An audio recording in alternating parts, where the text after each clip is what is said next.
Oh, what's up, everybody? It's Jack Stache back from the Fantasy Farm Sports Studio. We are live today, and we are talking Thursday night football, particularly to the Dolphins fan base out there. Look, it was a tough night for that fan base.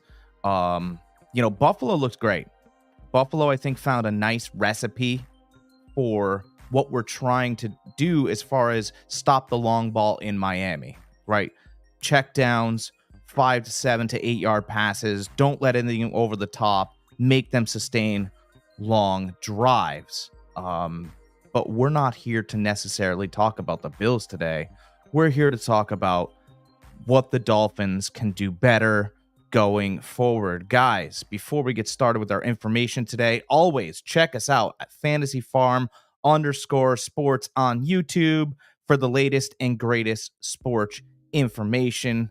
And of course, if you're looking for large helmets for yourself, maybe mini helmets for your office desk, maybe you need a chin strap, or you're just looking for a great design logo trophy for your office or your fantasy team, go to Gridiron Helmets. They'll take care of you. GridironHelmets.com for the best in sports helmets. They have also added GridironManCave.com. We've partnered with them because, we're into all things fantasy sports and all things football, fun stuff going forward. Really excited for that extra branch that they've added, right? They've had the tree for so long, and it's just been helmets, but they're going to start doing other things. Super exciting time for Gridiron.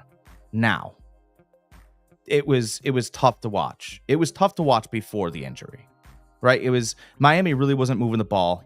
They were being made to sustain drives in a certain fashion. They looked uncomfortable. They tried to run. I didn't think the turf was great, but you have to try and do your best and get through a game, and you need to adapt, right? There's an old phrase, right? Adapt or die. And they started dying much quicker than we thought. We thought Miami was. I had Miami last night. You make mistakes, and sometimes that stuff happens. But there was a bad injury last night, right? And it's unfortunate, but Tua Tagovailoa went down with another horrific concussion, and I'm not really sure what's going to end up happening with him.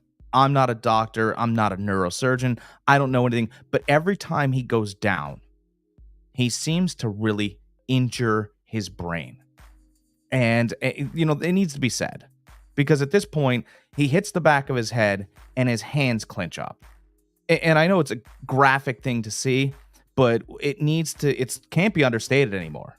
It happens every time. It was 6 minutes. 6 minutes after he was diagnosed. It wasn't a head injury. They said he had a concussion. The guy looked like he was about to stagger around again. It was really hard to watch. And he wasn't having the greatest game up to that point. But it did appear as though he was fighting through what Buffalo was doing, and he was starting to stage a comeback.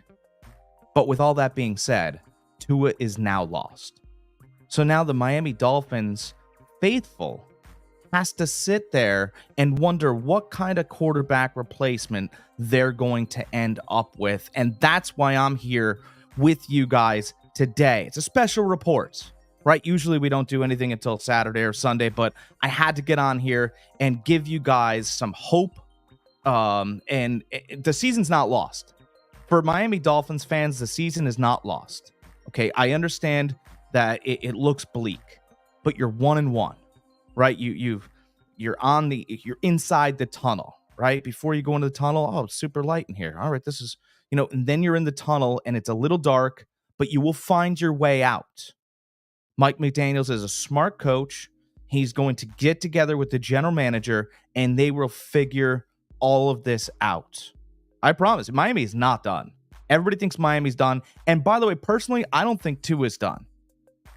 I think he's probably going to miss 4 to 6 weeks.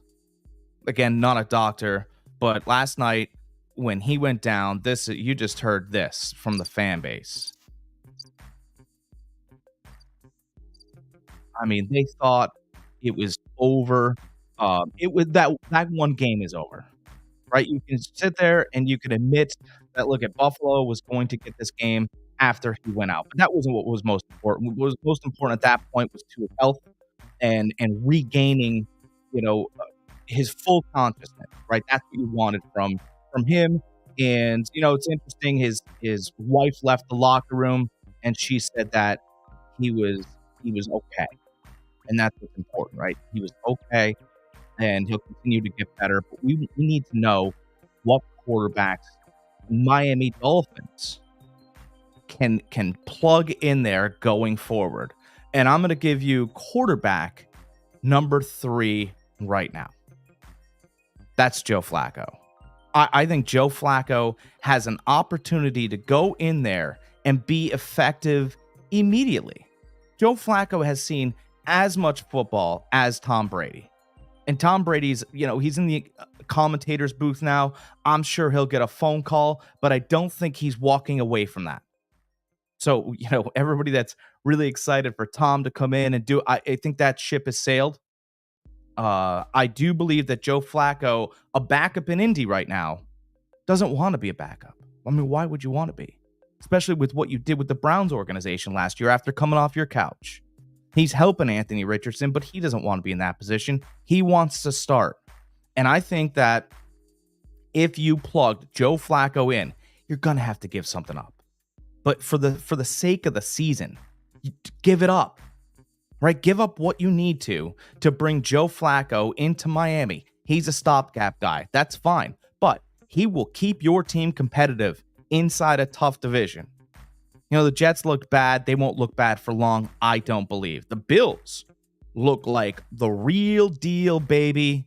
Those Buffalo Bills fans and the Mafia, I mean, they've got things figured out and dialed in right now. That offense will catch up with the defense, but the defense looks great. By the way, the Patriots are 1-0. I know they shouldn't be, but they are. So you have to remain competitive inside your division before you can go further. I love picking up Joe Flacco here. The other thing Joe Flacco provides the Miami Dolphins is a guy that plays well in the cold. All he's got to do is learn the scheme, which he's seen many, right? And then he has to be able to throw, to get the timing down with speed. Joe can do that. Oh, and by the way, in cold weather, right, he excels. And some of your players don't do great. Joe will do fantastic in that fashion. I would love to have Joe Flacco on my team going to play the Jets, going to play the Bills late in November. That's the guy I want right now, and I'm making phone calls immediately to pick up Joe Flacco. He's not sexy. He's not Tua. He's not this dynamic player. But he'll get the job done, and you put a Super Bowl champion in the building immediately after this horrific accident. I think that's a great move for Miami. And look, you can not get excited about it, but it would be a fantastic move going forward because we have to do that. Despite what happened, we got to move forward. There's a whole season in front of us. Joe Flacco's my number 1 or number 3 on this list pickup. Moving on to another pickup that I really like because he's been talking about coming back and signing with the right team, right? He wants to sign with the right team. He was rumored to be talking to or with Green Bay after the Jordan Love injury, but Jordan Love looks like he'll be back much quicker and they'll deal with Malik Willis. The guy I'm talking about is none other than Ryan Tannehill. Remember Ryan Tannehill? He was in Miami forever. He had a nice career there. It wasn't fantastic. He went to Tennessee and an AFC championship game. Lost to Patrick Mahomes. Most people do. But Ryan Tannehill, if he comes back, provides you a little bit more athleticism than Joe would. He can move around a little bit better. He's a great timing quarterback. Mike McDaniels is going to give you all the pieces. You saw A-Chain last night was awesome. You saw flashes of Tyreek Hill. You saw Jalen Waddle get involved a little bit more last night. I think Ryan Tannehill would provide you a steady quarterback, put you in the right scheme, right motions, And if he got together with a coach like Mike McDaniels, Ryan Tannehill's perfect. By the way, you pay nothing for him. He's a free agent. He's out there, baby. That's the thing you get with Ryan Tannehill. He's looking to sign with a team that he can ride with. And if Tua's out for an extended period of time, which I don't know he will be, then you sign someone like Ryan Tannehill. He knows Miami. He knows the town. He knows the people. All these things. He's just coming back to a familiar place. I think he'd be a fantastic fit for what they're trying to get done. He's mobile enough. He's not perfect. But if you bring him in, you can salvage your season. That's what we're trying to do here because it's not over. There's no fat lady singing. You're 1-1. You're still in this. Make the phone calls. That's what we're trying to do here. I'm trying to explain to you, that although it looks bleak, it looks that it's not. Miami will be fine. They will fight. McDaniels will figure this out. The general manager will get this done. Joe Flacco's our first pick phone call because of what he did last year in Cleveland, and we love Ryan Tannehill as well. Now, lastly, if you're looking towards the future of your franchise, if you think that there's a guy out there that possesses the amount of talent to really throw to speed and be a difference maker, and you know what?